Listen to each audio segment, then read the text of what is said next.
Welcome to our Sunday service. It's good to be with you, whether you're here with me in the sanctuary or with us on Zoom. I am Theo Clare, and I am your worship associate for this morning.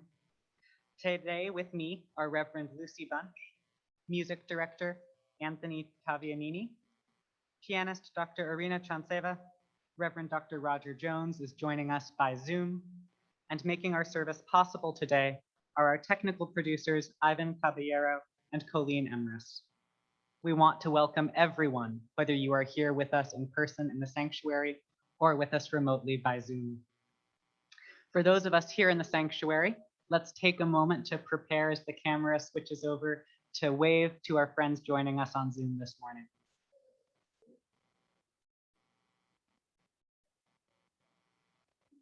Good morning. We extend a special welcome to any newcomers with us this morning. If you'd like to get connected with our congregation, please fill out a newcomer's card.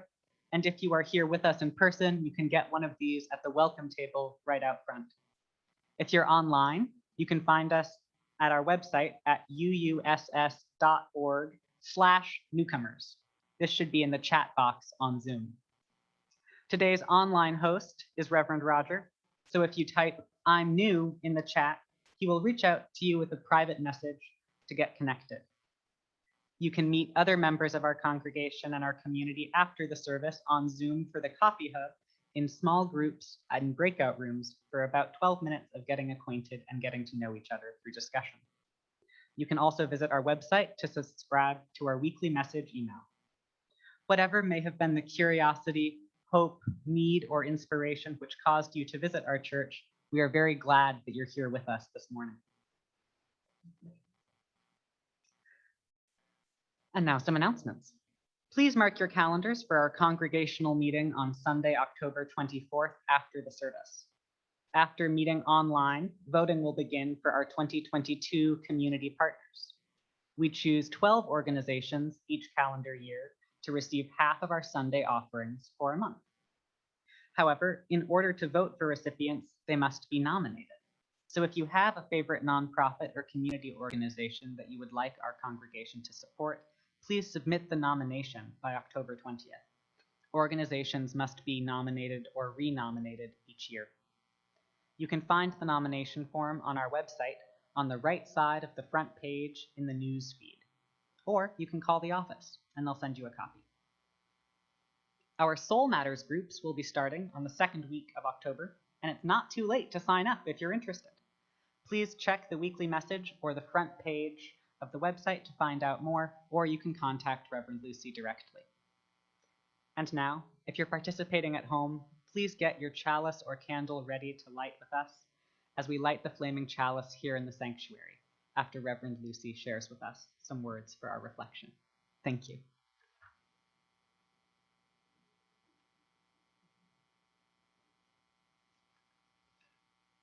In a minute, we're going to sing This Little Light of Mine, a well-known hymn, but of unclear origins. Our hymnal says it is a traditional African-American spiritual, but there's been research to suggest that it was written by a church musician in the 1920s, written for children. But no matter, it's a song that speaks to the need for us to lift up who we are and offer our best to the world. And I like to imagine that it has been an inspirational song now for almost 100 years, or perhaps hundreds of years. So we light our chalice this morning in recognition of people who have let their light shine despite challenges and oppressions, despite being held back by systems and by people. Let us honor all of those who've let their light shine. And so let us sing. You can rise in body or spirit. We'll sing together.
Whew. So nice to sing. I love it.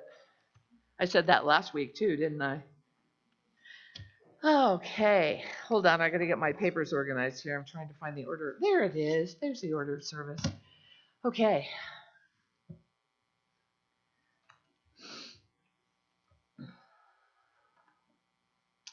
So now's the time in our service when we bring our joys and our sorrows, our worries, our griefs, and our gratitude into this beloved community. If you would like to tell the community what's on your heart this morning, please open the chat box, you Zoom folks, Open it at the bottom of your screen and type in what it is that you would like to share. Those of you who are in the sanctuary are welcome to share among yourselves while we listen to Irina play something beautiful. Let us begin.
Thanks to all who shared their joys or sorrows this morning. Let's send our love and care to all those in need today and all those who are celebrating joy in their lives. I want to remind you that the memorial for Barbara Jodrey will be Thursday, October 6th at 6 p.m. here in this space and on Zoom. And the memorial for Fran Kennedy will be Friday, October 15th at 11 a.m. here in this space and on Zoom as well.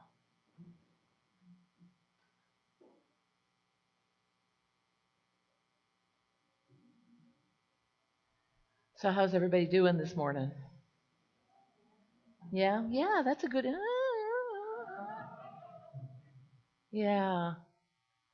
Last Sunday, Reverend Roger preached about prayer. I don't know how many of you had a chance to hear that sermon. I found it very useful, thoughtful, helpful. And it reminded me of a form of prayer that I want to share with you this morning. It's kind of the prayer of my childhood, being raised Baptist. It's also the prayer that I relearned when I was a chaplain. And I've used it with us in the past, but it's been a while, and my spirit is feeling that it's time. So Roger joked about how you use pray to whom it may concern. But he turned that into a real strength because it means we're open to spirit, we're open to engage, we're open to the mystery. And so this morning, I want to open myself up to prayer. And I invite you to join me in whatever form, however your spirit calls you this morning. Will you pray with me?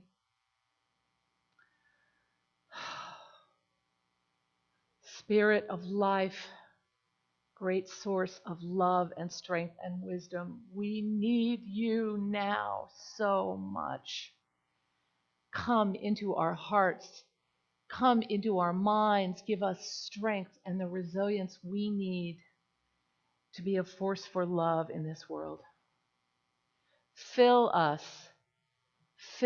restore us, give us back the reminders of joy, give us back the gifts of gratitude. Fill us so much to the brim that we explode out into this world and offer this hurting world the best of what we have. Keep our hearts fresh, keep our hearts aware. Let us not be overwhelmed by the pain of this world, but find it as an inspiration to do what we can. Spirit of life, we know you as a source. We know you. We know we can draw on you in our need and that we can give back. We can help fill that well ourselves by our connections to you and to the world. May our hearts and our spirits be at peace this morning. May they be at peace in our confidence in the power of love and our connection to the Holy Spirit of love that sustains, encourages, and supports us all. Blessed be, and amen.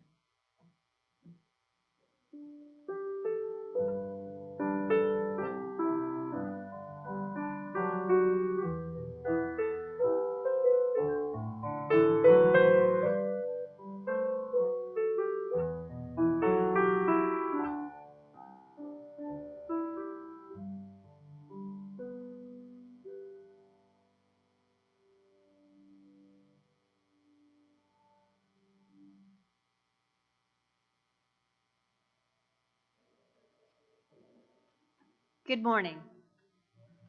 I'm Frances Meyers, a member of this congregation, and I'm going to take a few minutes this morning to tell you about the what, how, and why of the AA Heart Meal Program. The what. In January 2021, the Arden Arcade Homeless Assistance Resource Team, or AA Heart, realizing that due to COVID there could be no winter shelters, they wanted to create a program to bring meals to those living on the streets in Arden Arcade. Side note, the Arden Arcade area is one of the areas that has the greatest income disparities in California, and UUSS sits right on the edge of this income divide. So AA Heart asked congregations in Arden Arcade to choose a day of the week to provide 30 meals a week for 7 weeks. The UUSS, along with the other congregations, prepared and delivered over 1,500 meals in January and February. Since the first effort was so successful, and the need was certainly there, COVID wasn't going anywhere, the congregations decided to continue providing meals. Which brings me to the how. Each week on Sunday, a UUSS team prepares and delivers 30 meals to the homeless. Teams can be as big or as small as you like. My husband Dan and I do it on our own. Petra Linden does it with her kids, and Gloria Wickland's Soul Matter group has several people who each have an assignment. It is an organizational thing of beauty. There is no minimum number of times you have to volunteer. It can be once or every month. The meals can be as simple or complex as you want them to be. Last time Dan and I did it, we made sloppy joes with corn and a fruit cup. We also included a water bottle, a Capri Sun, and some cookies. Some teams have made sandwiches, others fried chicken. It's dealer's choice. I can provide the biodegradable takeout containers and plastic silverware. Delivering the meals takes at least 2 people in a car, one to drive around Arden Arcade and the other to look for those living on the streets. Delivery usually starts between 1 and 2 in the afternoon and takes about an hour, maybe a little more. 30 meals go quickly when there's so many people out there. I was very nervous the first time I went to deliver, but I was with a UUSS Mercy peddler who showed me the ropes. Teams will never be put in a delivery situation without support. If I am available, I can help, and if I can't, I will find someone, either a Mercy peddler or someone who has done it before. Preparing the meals is important, but for me, delivering the meals is transformational. And now for the why we do it. I believe that love is always the answer. And when we put more love, kindness, and compassion into our world, we create the world we want to have. That when we actively practice connecting with other flawed human beings, we reaffirm their humanity and ours. Love is at the core of our UU principles. It's in the UUA's social justice slogan, "Side with Love." I see love in action when I deliver meals. I see it when someone is so thankful that we have taken the time. I see it when the person I just gave food to says, "Make sure you get the people over there. They need some too." And I see love in the young man who didn't get a meal because we had run out, who said, "That's okay. It's just nice to know that someone cares." Amazing, spiritual, interconnected, transformational. So now I invite you to join this effort, to put together a team to prepare and deliver 30 meals, to let your love shine brightly and have it reflected back to you. We can make the world the place we want it to be. If you want more information or to sign up, I will be out on the patio after the service. And for those of you on Zoom, Ivan will be putting my email in the chat. Thank you.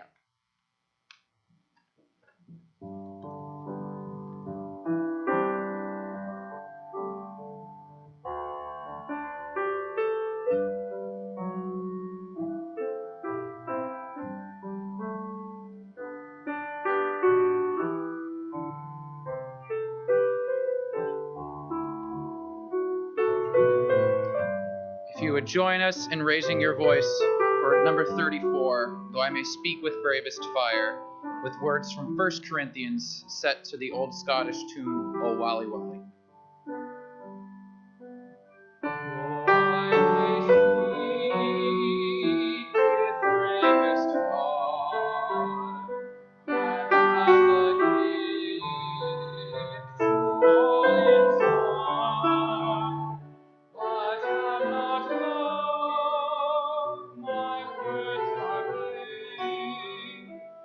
Sounding brass and hopeless.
I have a story to share with you now. It's a video. The narrator is the Reverend Sharon Wiley from the Escondido UU congregation. She's preached for us several times, so you might recognize her voice. So let us take a trip to Rotten Island.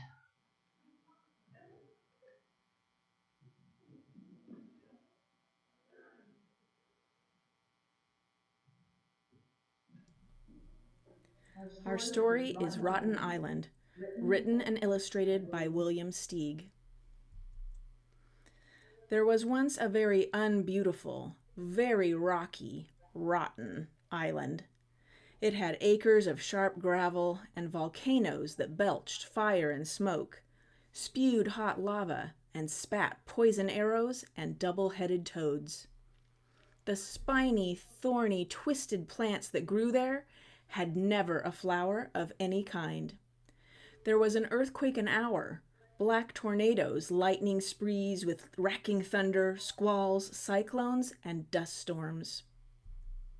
At night, it froze. All the living things stopped moving and turned to ice. But the volcanoes kept exploding, and the lightest breeze was a hurricane. At sunrise, everything thawed out and moved again. This rotten, horrible island was set in a boiling sea, seething with serpents, sharp-clawed crabs, stingrays, electric eels of high voltage, and eerie fish with pointed teeth, barbed fins and scales, and fluorescent lights that glimmered in the bubbling deep. The denizens of this sizzling hot, freezing cold, rocky, rotten island were monsters, huge or miserably stunted, fat or scraggly, dry or slimy, with scales, warts, pimples, tentacles, talons, fangs, extra arms, eyes, legs, tails, and even heads, all in ridiculous arrangements. Some had armor plating full of tacks and rusty nails, and some had wheels for legs. No two were ever alike.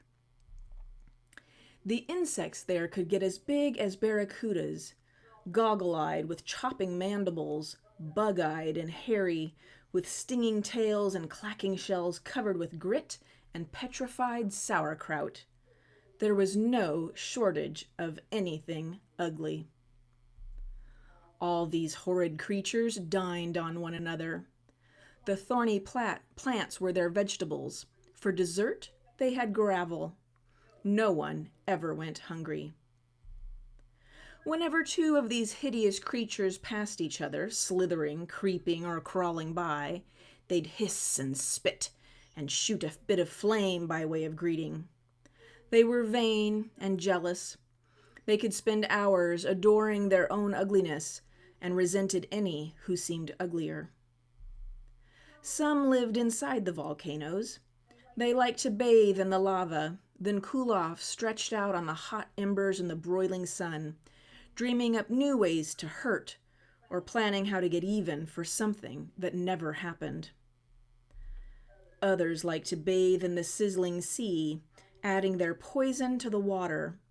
Nothing could make these monsters shake so hard with laughter as to see another one suffering in pain.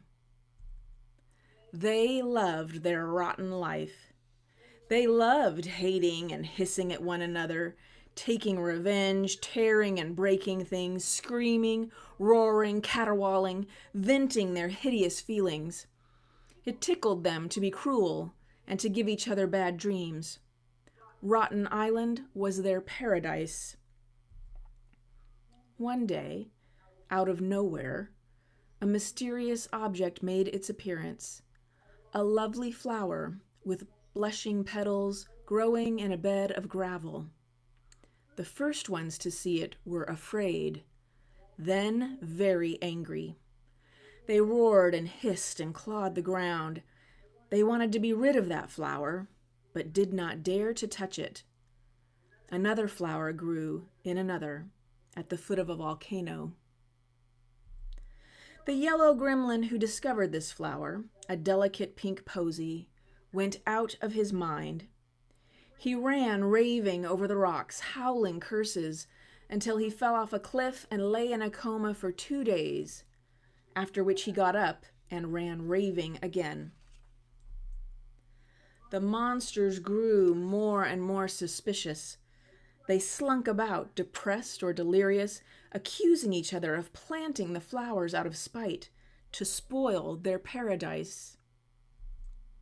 A hairy grappling decided to spy around at night and ferret out the culprit. He hid behind a rock and waited, but when night fell, he was congealed into an ice statue and never learned what he wanted to know. The island was in an ever-increasing uproar. More flowers grew. More insults were hurled back and forth. More fire was spat. Their whole style of life was threatened, and they were all dreadfully edgy, having conniption fits and nightmares, the kind even they did not enjoy. They were paralyzed with terror. It got so the worst thing one monster could do to another was to push him into a flower. It made them hysterical with rage. From cursing and blaming, scratching and shoving, they took to serious fighting, and all their deepest demons of hate tore loose. Much as they had all abominated and loathed one another before, it was nothing to how they loathed and abominated now. But it no longer gave them pleasure. Battles raged. It was war. It was every rotten one for his own rotten self against every rotten one else. Every rotten one was equally furious, and bit, clawed, spat fire and deadly fumes, hurled and burning lava, shrieked, bellowed, and screamed. They flung themselves one at the other, inflicting dreadful damage. The sun burned hotter than ever, and when freezing night came with its wild winds, the battle was frozen solid until morning, when it thawed out and started all over again. It went on and on and on, and one day it was all over. There was nothing left but smoke and smoldering ashes. Rain came, first pelting down in a deluge, then falling gently, a tender spray of droplets. It rained all through the night. There was no freeze. At dawn, the rain was over, and Rotten Island was no longer a rotten island. Where all those fearsome creatures had given up their ghosts, there were now flowers of all possible kinds, each one as lovely as the rest. The ugly sea monsters had fled, leaving a clean blue sea. Over this flowering paradise, the heavens were spanned by a glorious rainbow. It wasn't long before the first birds came to the new, beautiful island.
Theo and I have a couple of readings to share with you this morning.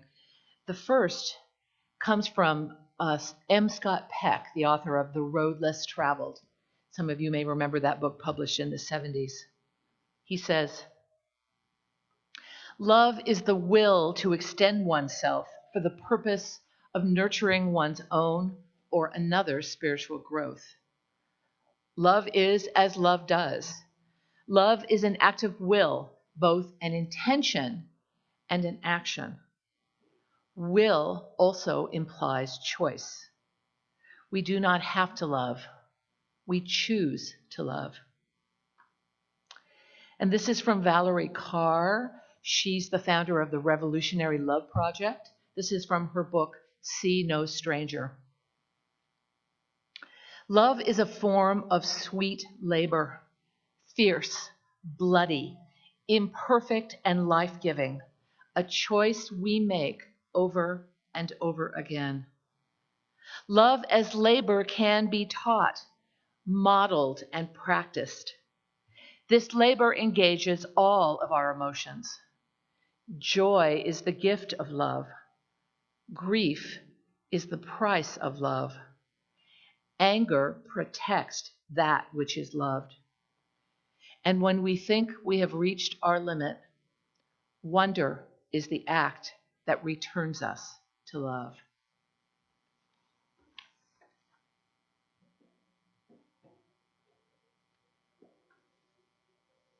And now I have a reading to share with you from Bell Hooks, her book All About Love, published in 2000.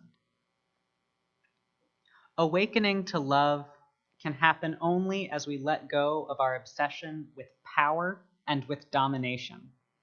Culturally, all spheres of American life, politics, religion, the workplace, domestic households, and intimate relations, should and could have as their foundation the love ethic instead.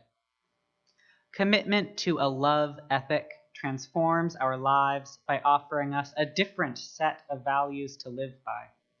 In large and small ways, we can make choices based on the belief that honesty, openness, and personal integrity need to be expressed in both public and private decisions. Living by a love ethic means that we learn to value loyalty and commitment to sustained bonds instead of material advancement. While careers and making money can remain important agendas, they never take precedence over our valuing and nurturing human life and well-being. I know no one who has embraced a love ethic whose life has not become more joyous and more fulfilling. The widespread assumption that ethical behavior takes the fun out of life is false. In actuality, living ethically ensures that our relationships and our lives, including our encounters with strangers, nurture our spiritual growth.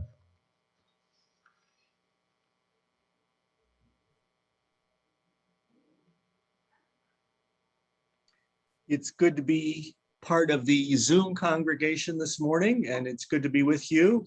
I'm Roger Jones, and generosity is one way we can choose to express love and connection and commitment to our values. Generosity is a spiritual practice, and as a congregation, we cultivate this practice by choosing to give away half of our offering donations every service. Every year, the congregation votes to choose 12 not-for-profit organizations to be our community partners. And this coming month in October, at our congregational meeting, we will vote to choose 12 for the next calendar year. If you have an organization to nominate or to renominate from the current year, the deadline for that is October 20. You can read about how to do that in Friday's weekly message email and on the website. But this month in September, our community partner is the Mustard Seed School, which is a program of Sacramento loaves and fishes. And Mustard Seed is a free private school for kids and youth in families that are unhoused or at risk of becoming homeless. The school provides continuity and community to students as they await a stable public school setting. Mustard Seed School has begun this school year with socially distanced precautions and other pandemic precautions in place. And our donations will sustain its purpose of providing education and nourishment and individual support, care, friendship, and love at the Mustard Seed School. And as you can see on the slide, and you can read in the chat, you can set up your phone to contribute by text message. You can do that now, and then it will be easy to make any contribution in the future. The number is 855-935-2216. And you may also go to our UUSS website, or you can mail a check to UUSS at our Sierra Boulevard address. And if you're in the sanctuary, there is a bowl to receive your donation up at the front, and there's one by the exit door. And we thank you very much. We appreciate your generosity. Now we will enjoy some more music as our offering is given and received.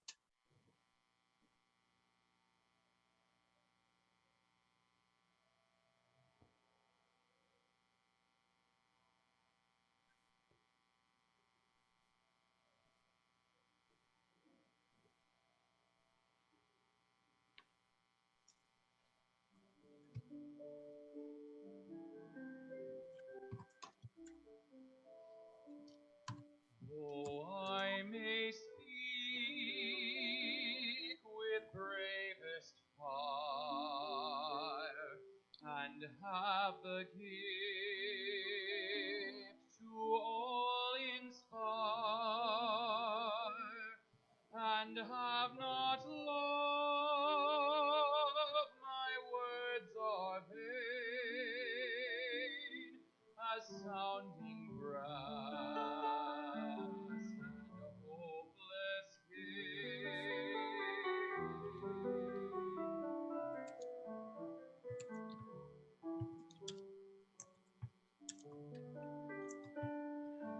Though I may give all I possess, and striving sorrow my love profess,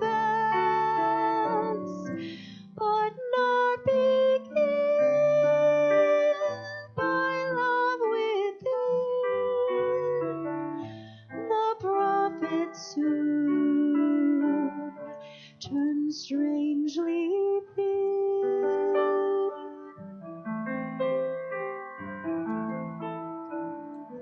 Come, Spirit, come, Come, Spirit, come, our hearts our hearts control. Our spirits Our spirits long long to be made whole. whole.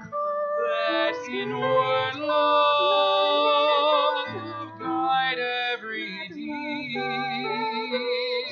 By this we worship and are free. Amen, amen,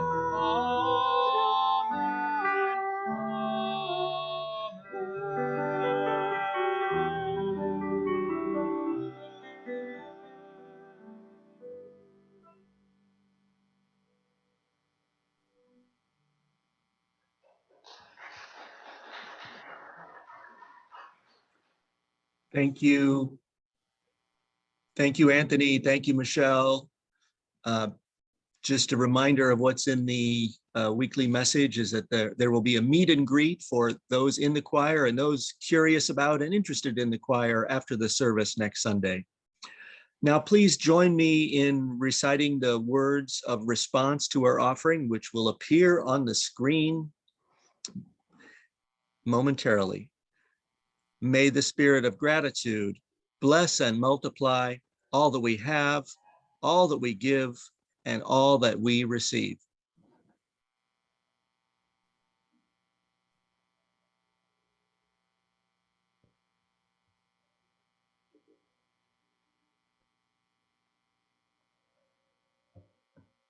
I have some more bell hooks to share with you from the same book, All About Love, published in 2000. Refusal to stand up for what you believe in weakens an individual's morality and sense of ethics, as well as those of the culture. No wonder, then, that we are a nation of people, the majority of whom, across race, class, and gender, claim to be religious, claim to believe in the divine power of love, and yet, collectively, remain unable to embrace a love ethic and allow it to guide our behavior, especially when doing so would mean supporting radical change. Fear of radical change leads many citizens of our nation to betray their minds and hearts. Yet we are all subject to radical changes every day. We face them as we move through fear. We can collectively regain our faith in the transformative power of love by instead cultivating courage, the strength to stand up for what we believe, and to be accountable in both word and deed. To live our lives based in the principles of the love ethic, we have to be courageous. Learning how to face our fears is one way to embrace love. Our fear may not go away, but it will not stand in the way. Those of us who have already chosen to embrace a love ethic, allowing it to govern and inform how we think and act, know that when we let our light shine, we draw to us and are drawn to other bearers of that light. We are not alone.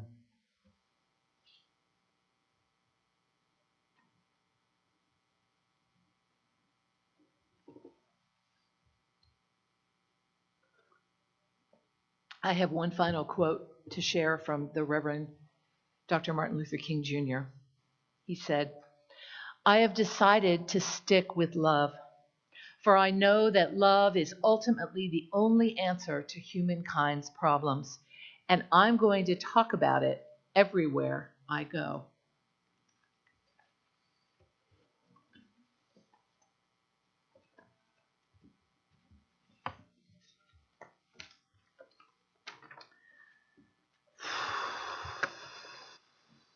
I love that quote. Some of you may remember a minister's message from a few years ago where I used that quote to talk about not being ashamed to express our love to each other. And it inspired me to now end all of my communications with sending love, trying to keep love alive in how I share with folks. And I have been talking about love a lot. Apparently, a little bit more than I thought. Because when I went to look for that quote in my files, I found that I had preached a sermon about love in January of this year. I try not to repeat things too often. I think my pandemic brain totally forgot that I had done that. So I went back and checked on that sermon to see what I'd said, particularly since, I try not to repeat myself unless I'm intentionally repeating myself. It was a lovely sermon. It was so lovely. It kind of felt like another era. I invoked Jesus and Fred Rogers, and I even thought, this is such a lovely sermon. Maybe I'll do it again and nobody will notice. But then I realized that we need a different sermon now. January of this year, 2021, felt kind of like a time of innocence.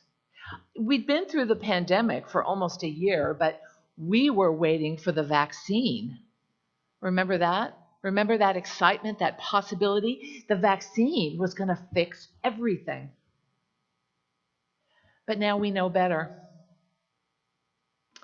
Now we know that there are people who can't see beyond their own self-interest. We kind of knew that before, but we didn't think there were that many of them. Now we know that there are people that are willing to spread false information, to manipulate people to maintain power. Now we see all the blame and fear going around. So we need a different sermon now, a different sermon about love. So I brought out that story. Was that rotten enough for you? Does he go on and on about how rotten it is? He even has to drag out the, rotten sauerkraut that they're smeared with. Yeah, he really went on. I heard that story last summer for the summer of 20 for the first time. And it really stuck with me. It's been coming up for me. And it stuck with me because it makes me really uncomfortable. It's a nice story. It's a children's book. And there are online guides of how to talk to your children about that book, a good thing. I realized why I was so uncomfortable with that story. That's because it calls the question, is love stronger than hate? Is love stronger than fear? Now, if you listen to the aphorisms, the stories, and the music in our culture, of course you would think so, right? Love conquers all. Love is at the center. Love is greater than fear. All you need is love.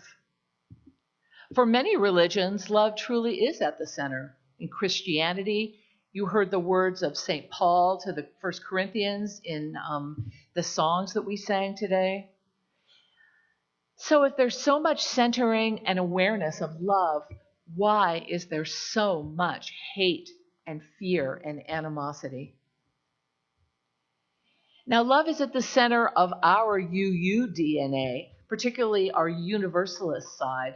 The Universalists came out of the late 17th century at a time when people were told that God was an angry God who would send you to hell even if you did your absolute best. Where towing the line for religion meant fear. It meant fearing God and fearing the possibility of hell. And they said, our Universalist forebears said that God is love.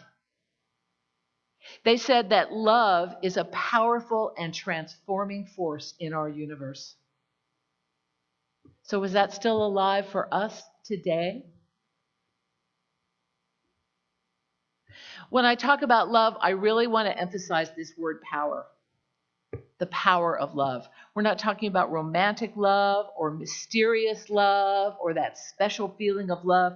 We're talking about love in action, love at work in the world, the labor of love that Valerie Carr talked about, the love that can transform Rotten Island into a paradise. Do you have faith in the transforming power of love?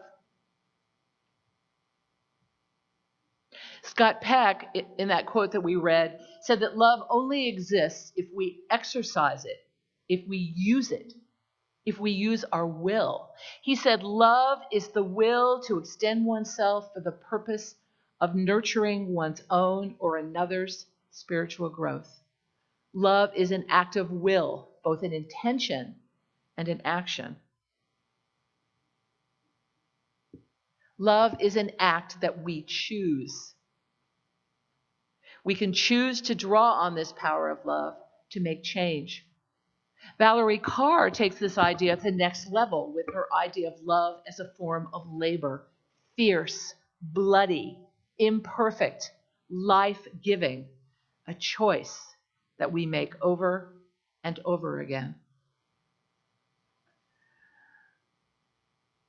Do you believe that love is stronger than hate? Do you have faith in the transforming power of love? Do you have enough faith to live a life that is centered in love? I'm asking these questions because we live in extraordinary times. And frankly, it could go either way. Earth healthy, earth destroyed, authoritarian government, democratic government, all people valued, white supremacy rules. You can have your either or. It could go either way. Love will not prevail no matter what we believe unless we unleash it. Unless we pick up the power and use it, spread it, live it. I wish that Marvel movies would have a superhero with love as their power. Let's write that movie. But it's also not one superhero of love that saves us. It's all of us in the choices that we make. Bell Hooks calls this living the love ethic. She says embracing a love ethic means that we utilize all the dimensions of love: care, commitment, trust, responsibility, respect, and knowledge in our everyday lives. One of the labors of love that our congregation is embarking on is dismantling white supremacy culture to make sure that everyone has an equal way of being in the world, to make sure that everyone has the basic resources that they need to thrive. It is the work of faith in the power of love to transform ourselves and our society. What choices would you make if you were living the love ethic? How would they be different from the choices that you're making now?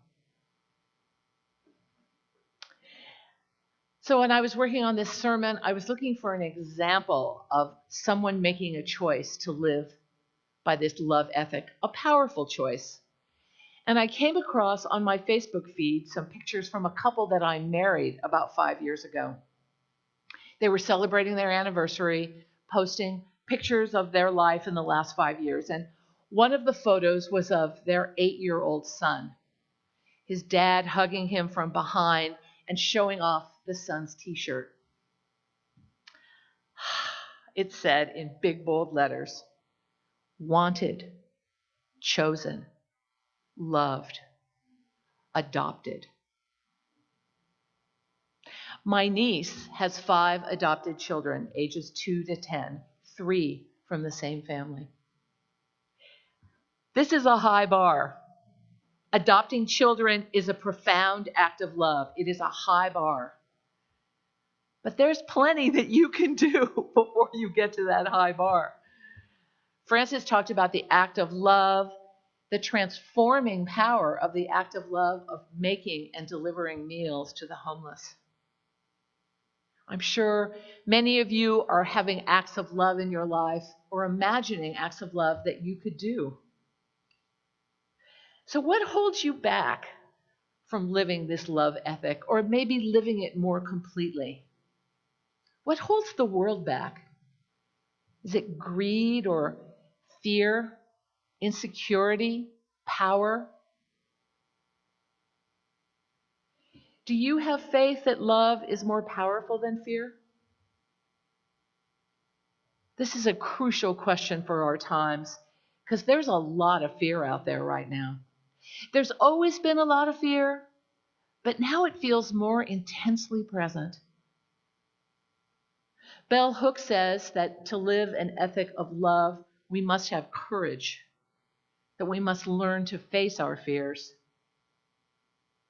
We must have faith in the power of love. So if there's something stirring inside you this morning, yay! Let that love shine. And if you're just taking in my words, hey, I get it. You're tired. I'm tired. Tired is actually an understatement. We're just beginning this process of letting go of the trauma of the past 18 months while we're being continually traumatized in small ways by our world. So let your love ethic begin with yourself. Really, I mean that, really. If you can't love yourself, you're going to have an imperfect process of spreading the love out there in the world. So if you're taking good care of yourself and you're not making things worse, you're doing okay. Give yourself credit. Seriously, you are doing okay. And when you have the energy to expand this love ethic out into the world, go for it. Start small, your family, your community. Develop your love muscle so that you can exercise the superpower of love. And then when you're ready, extend yourself. Draw on the power of love to extend yourself. Reach out with that transforming power of love to be a force for healing in the world.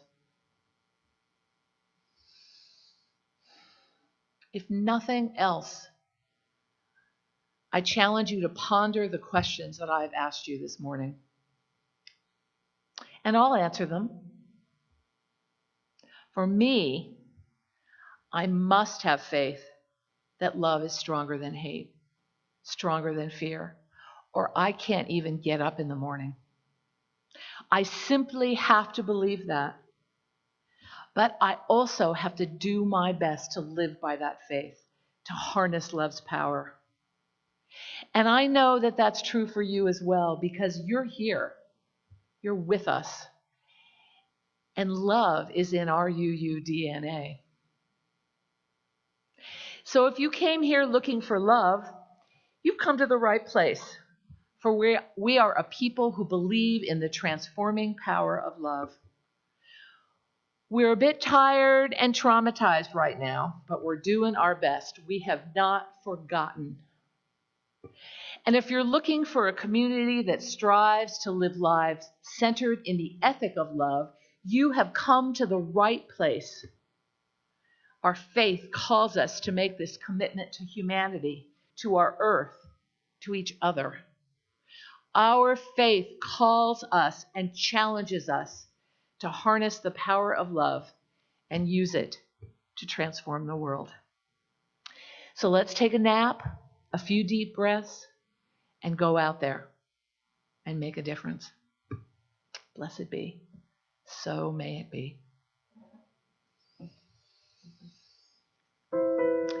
We're going to sing the anthem from 2 years ago.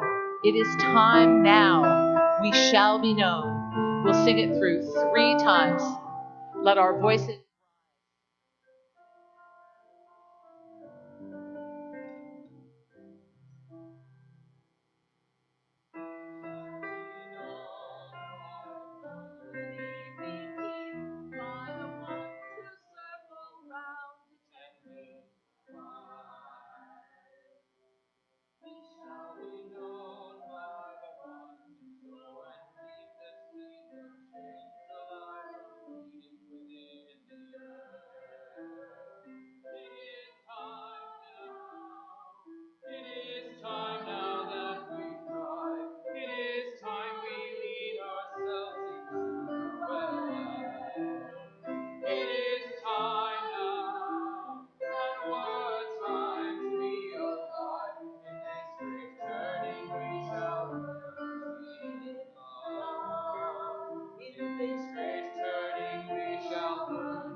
And now we extinguish this flame, but not the light of truth, the warmth of community, or the fire of commitment.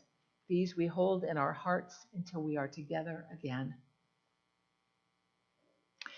Let us reach out, extend ourselves out to our community at home and to each other. I offer you these words of benediction from the Reverend Sean Dennison. In these times when so much seems difficult, help us to remember that we are not alone. We have each other. Help keep our connection strong and remind us that kindness, generosity, and trust are antidotes to fear. Help us to remember that our hope and our power grow when we are faithful to our deepest commitments to each other. May we rise up and do the work of love again and again and again. Amen, and blessed be.